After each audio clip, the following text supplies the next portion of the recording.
I think that's recording now. It Okay. is. G'day, everybody. Very happy to say that we've got another guest here speaking to you this week, a former student of this subject, in fact, Christina Donoghue, who is a freelance writer and multidisciplinary artist, the 2001 program officer for the Writing Zone at Western Sydney University, junior editor at Sydney Review of Books. She's an associate producer at Westwards, the founder of Writing Black Australia, an online platform for the amplification of Black Australian literary work.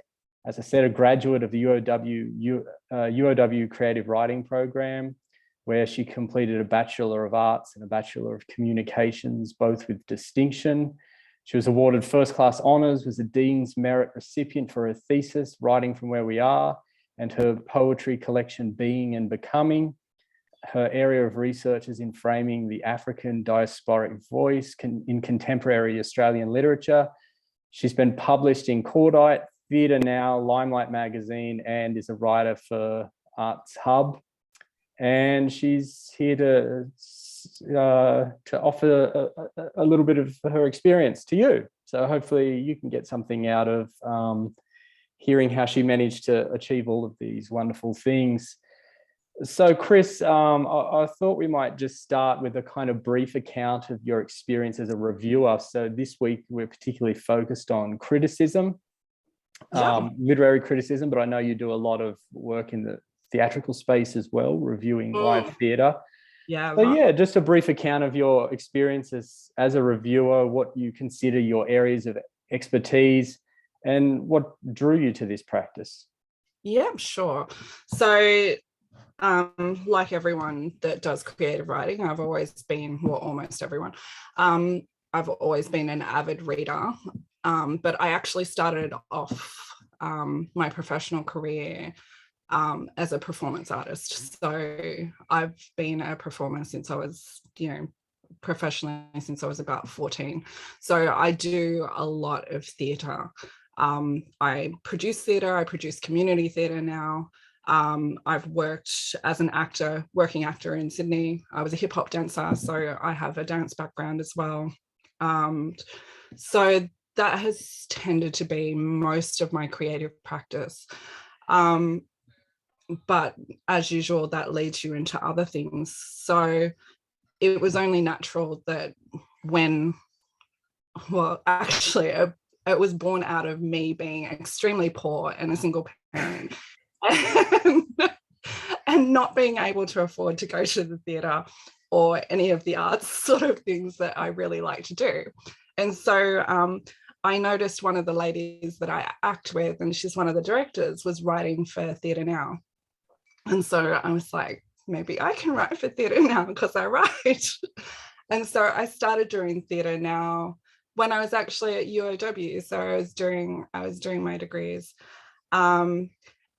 And so it was just my excuse to get out to the theatre. So Theatre Now, like a lot of publications, do not pay for, they get a pretty good traffic rate on their site, but they don't pay for anything. But it was kind of my little guilty pleasure because I like to go and watch theatre. So the perk is you get free tickets. I get free tickets to everything. And the secret is, as the publications get better, the tickets that get better too. So, so I started doing that. I'm actually really good at writing, and good at dissecting, and I enjoy thinking about art. I've always enjoyed art criticism. In terms of just being able to delve beneath the surface, so and kind of include that, in a witty or sort of coded way that I think a lot of readers appreciate. Editors definitely appreciate it. And so I just kept on doing that. And then through my other work, so through Writing Black Australia, and I've always got, so I'm African-American background. And so through the other work that I was involved in, which is increasing representation for African diasporic writers and Black writers, I was getting calls from people who were interested in sort of stimulating community in the theatre scene and asking me whether I would mind coming along to their productions. And so I started doing that because it's been part of that zeitgeist that's been happening. It was just really well timed. So it pays off to pay attention to what's happening on Twitter and what's happening on Instagram, and kind of keep your finger in that kind of market, not so that you get immersed in it, but just so you're aware of what's going on, and turn up to things. So I had turned up to quite a few sort of really important, not in the world, but in the theatre world, in important productions, and had started writing about them myself. And so I started getting approaches over my email from the editors of some of the and even some of the publicists were coming to me and asking me to write. And then because the publicists are very invested in their publication getting as much press as possible, good or bad, all criticism is good, they were like going, oh, this publication doesn't have anyone, this publication doesn't have anyone. And so then I was able to actually target those publications and say, look, I'm writing something about this show. I understand that you don't have anybody there. Yeah, do you want to publish my article? Here's some links to my previous work. And they were all like, yeah, absolutely. And then because they liked the job that I did with that, then they've kept on coming back to me and going, are you interested in doing this? Are you interested in doing that? And so it's kind of started a trickle down effect. Yeah. And is there it sounds like there's an interconnection between the various activities that you're involved with. Like, does it help your reviewing career that you're also getting foot traffic over in those other spaces like the... Absolutely, because what it does is it builds up a profile. So the world is completely interconnected, which is something that I've always been really aware of, but particularly when I was doing my university stuff, it gave me the time and the space because I was doing so many different degrees, but all within the same kind of thing. So I was doing communications, you saw I was doing digital media, I was doing all the things that kind of blend together that I think you need today to be that kind of worker that can work in this, sort of cyberspace. Yeah. And many jobs require that you're multi-skilled. They would really like it if you were multi-skilled, or you could do a lot of things. Yeah. So the fact that I do all of this stuff, and I do photography and I do theatre, so everything so the drive hasn't been, oh, I want this work. The drive has been, I really love these things and I'm really passionate about these things. And so because I'm pursuing these passions and because I'm pursuing things that I'm genuinely interested in, and I have a real interest in that goes way beyond me, I have a real sort of altruistic almost interest in other Black artists being successful and rising in profile. I have a real interest in social good in terms of arts projects that we're doing or people are doing that bring attention to spaces that need attention brought to. So because I do all of those things, then I get known by a lot of people. And even if your name is familiar, then, sometimes when things come up, I've always thought about that is like, that's why I talk to so many people. I know I've talked to you and gone, what do you want to do? I do this all the time. I'm like, what do you want to do? What is your vision for yourself? What projects are you working on at the moment? Just because I'm like, it's all information for a mental Rolodex that you start making connections for people, or sometimes with people. So, yeah. Yeah, but you've kind of also made yourself a really attractive candidate for these positions. When someone is thinking about a reviewer for a theatre work and your name comes up, it's not just she does a great job of doing theatre, it's also she does a great job of building communities, and she's going to bring some of those connections to our publication. Absolutely. Yeah, I can see why that's working so successfully for you. And I really like that message in there about the altruism, that it isn't just about building your own profile, but it's actually about helping other people build theirs, and where that can take you. Yeah, because I mean, it's nice to think that that actually has currency in the world. I think it really does. Like, relationships are everything. Like, they just are. Relationships are everything. Community is everything. And as much as I think media in particular wants to dramatize and talk up the individual and the success of the individual, the success of the individual never comes alone. There is always a team, there is always a partner, there are always a million people that help that person stand where they are. One thing you know about theatre is, you know, there's a whole team and plethora of people that have been behind the scenes. Yeah, it's not the actors on the stage. Yeah. And it's the same with everything. Like, it's the same with books that get published. You know, one thing you realize, you get there and go, yes, a person eventually has a publication and it's got their name on it, but to a mentorship opportunity. Most of these books have been mentored, they've been worked with several editors. Yeah. They have, you know, friends or publicists or mentors, people that have nurtured this project along the way until it is what it is. And so it's never some solo effort. So professionally, sorry, I didn't mean to cut you off there.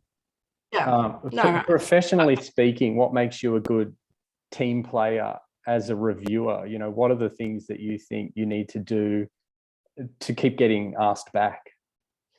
I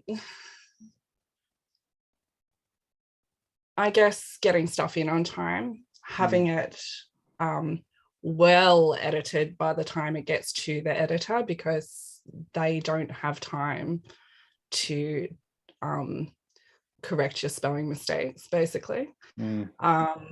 So I do, yeah, I make sure it's basically publishable by the time it hits their desk all the time. And time is of the essence usually with theatre. You know, quite often the seasons are short. So that might be closing that weekend and you've been invited to the opening night. Yeah, basically that. No, I make sure that it's fair, and it's not pandering at the same time. So a lot of, you know, there's been some really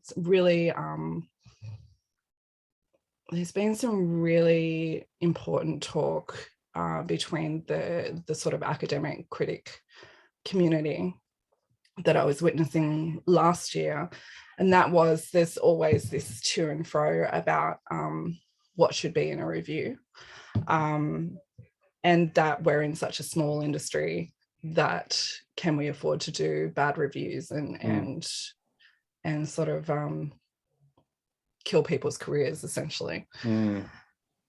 The feeling is that critique is very important. And I think no matter where you're writing, critique is very important for artistic kind of rigor. And that people should be held to account for the creative work that they put out in the world. But I think at the same time, yes, it is a very small community, and you don't want to needlessly make enemies.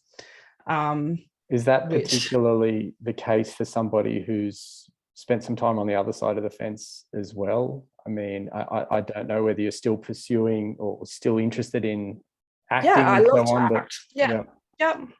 I love to act. I find that, I've always found this. I find that most, not all, I've heard David Williamson's very, very bad at taking bad reviews. Most people don't mind what you say if it's about the work and it's incisive and it's fair. And it makes them look at their own work differently. And I think that's wonderful. I've had people, some of the book reviews that I've done, I've had the authors write to me and go, oh, that's really interesting. I never thought of it like that before. This is, it's really interesting. And that only came because my field of study and my reading is a certain thing. And okay, so if I take a Eurocentric approach out of this, if I look at it this way, and they're like, oh my God, yeah. Yeah. So to me, that's a really positive outcome to writing a piece of criticism. And I mean, anything that stimulates conversation and brings that kind of sort of little bit of academic rigor as well to a publication is going to be highly valued, especially by, Limelight or Arts Hub. Yeah. So the process, you've spoken to this a little bit, but just briefly, the process of actually writing a review, I'm talking about what happens from the moment you get an email or send out an email through to seeing that thing in a journal or on a website. What actually goes into that? So what usually happens is that I will get an email from the editor of the publication, typically, saying, and it'll have the email from the publicist, from the production or from the publisher, and it'll be, have you got a reviewer to do blah, blah, blah. The editor will send that to me and say, and it'll have the date and the time and the production, and it'll say, are you interested in doing this? Are you interested in covering this? Or if you can't make this night, they can do blah, blah, blah. Yeah. And I'll say yes or no. And so then if I say yes, then they contact the publicist and say, Christina's really happy to do this. Can you send her all the information, or can you connect with her? So then I'm connected to the publicist. The publicist will usually send me an email and say, oh, hey, Christina, thank you so much for doing this. Our ticketing system is blah, blah, blah. You'll have the tickets by such and such. Yeah. So then I usually have the tickets sent to me that morning, like the morning of the show, or the day before the show. And sometimes the publicist gets in contact with you to check that you're coming. They usually send you the images. They usually send you a digital program so that you have the information. And then you basically turn up at the show and, usually just scan your ticket at the door like everybody else does and just go in. I personally usually have a pad and paper with me, just so if anything sticks out that I want to remember, I write that down. Yep. There's usually 10 million other reviewers in Oh, okay. So you all spot each other. Once you're a reviewer, you can spot You the other start to see reviewers. the same people all the time. You start to see the ones that always crack me up are the old guys that have been doing this for the last like 50 years, and they just look tired all the time and unimpressed with absolutely everything. And then you have the younger, cooler reviewers that have all their like, you know, and they're always like, hi. So yeah, you get a nice little mix. You still got your theatre crowd in there. Nobody's none the wiser. And you stick around because you get to do a lot of opening nights, and there's always food and wine afterwards. And they always give you a plus, yeah, they always give you a +1. So you get to, you know, Oh, that's nice. Yeah, I know. I'm like, okay, do you want to be my date tonight? I do that to so many people now. And so is there much preparation work? I mean, you mentioned, you know, you get the program and you read that. Yeah, Sorry, I tend to do a bit of background noise. That's my okay. kids just arriving home. I'll use mute where I can.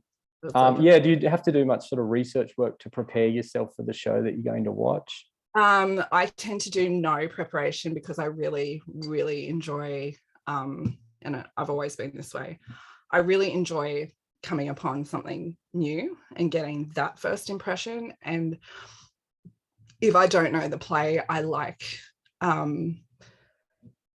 it's like reading something for the first time. I'm like, how does it read on the actual paper?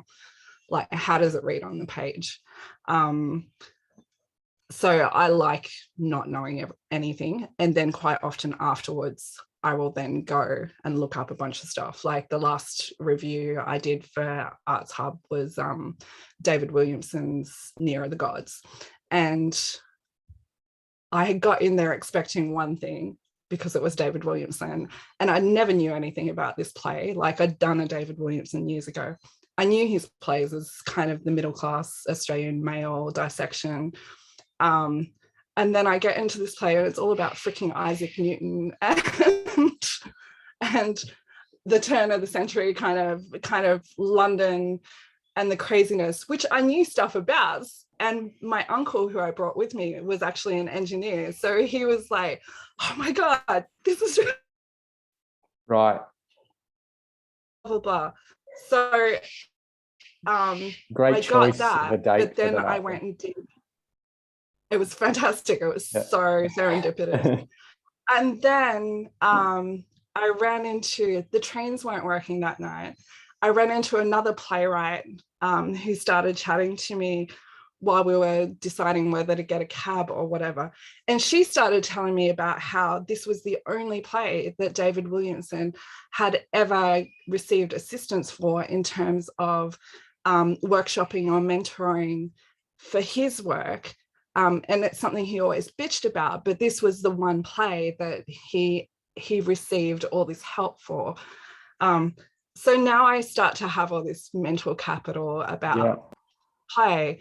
And then I went back and like just watched YouTube videos of David Williamson and tried to find stuff about this play. And so, but I don't always do that. It just depends on the piece and how, you know, umbilical brothers. There's no way I'd do something like that. Yeah. Presumably, though, you talked about mental capital, and you've got a lot of capital that you've accumulated throughout the course of your degree and your life and experience and all of that stuff. You're not new to theatre, even though you might be new to a particular play or playwright. Yes. So you're drawing from a vast body, Yeah. And I mean, nothing in life is ever wasted. Like I always think that. I'm like, the number of times I've worked across so many different industries, I've done so many different jobs, I've talked to so many people in life and sort of, you know, I've got a great memory for like what people tell me. So there is never a time when all of that doesn't come into play and, you know, it doesn't give you words or it doesn't help you make connections. You know, and just even same play, you know, knowing, going back and researching history and knowing where this was positioned, where in time this play was positioned, and how there's this parallel that runs between that time and this time. You know, they were post plague, and they were post fire, and that's when this play is being produced in Australia. So you start to get there and go, oh, that's fabulous, like let me put that in there, you know. Look, as I sort of said before, I've got kids starting to make a racket in the background, but I've got one last question that I wanted to finish on. Bearing in mind that you're talking to a group of writing students, I thought maybe you could offer some advice for what any students that are sitting there right now thinking this might be something that I'd like to explore doing. Most of them are in their final year of university or the penultimate year of university. What should they be doing kind of immediately, but also kind of short to midterm? What are some of the steps that they could be taking to set themselves up for some success in this area? At the very least, I would do things like utilize the time that university gives you, which is something that I think most people don't realize they have, to think through what you're personally interested in. So what is your passion? What is the thing that lights you up? Because I remember Stephen, my journalism lecturer, saying, whatever it is that you're interested in, write about that and become an expert on that. Because he was interested in homes and architecture. And so he wrote about that, and he went and you know, found a home that he was really interested in and had a buddy come along and take photographs. So the big housing magazine, when he was able to send that through with art, they were like, oh yeah, excellent. So using that time in uni to set up your profile, make sure that your Instagram and you know, all those things that you do as a matter of fun, make sure that you realize that those things are also part of your professional network. And make who you are part of that, in terms of not just your friends, not just fun. If you know, if you're passionate about animal rights, that becomes part of your, you know, shtick, so to speak. And then I would definitely be seeking out opportunities to publish and build your credits. I mean, I'm really aware of that. Build your credits or build your reject pile, one or the other. Or both. Yeah, both. One getting bigger a lot faster than the other one. One definitely will always be bigger than the other, and it won't be the published pile. But even if it's free writing at the moment, do that. So for those that are interested in theatre, theatre now doesn't pay, but they get invites to freaking everything. And so in terms of practice, it's a respectable publication. You don't need to get paid for it at the moment, but you do need to practice. So you can, you know, email an editor like that and go, can I write for you? I'm at UOW, I'm a creative writing student, and just get on their list and get in their groups, and then start getting those invites. And you can do that for virtually anything. And editors all look at what you send to them. I know Caitlin over at SBS Voices, for instance, is always open to publishing whatever. But just make sure you know the publication that you're pitching to. And all you need, don't write the piece, just pitch. I have an idea, I want to write about this, and they'll say yes or no. And sometimes they say yes. Right. You know? Look, that's a wealth of knowledge right there. Thanks so much for sharing your experience and hopefully inspiring one or two students who you might see at the theatre with a notepad sitting next to you at some point in the Awesome. yeah, in the near If you future. see me, just rock up and go, hey. I've been told I look intimidating, but I'm actually really nice. No, I've not found you to be intimidating. Very welcome, very friendly person. Okay, so I'll end the recording here, and Awesome.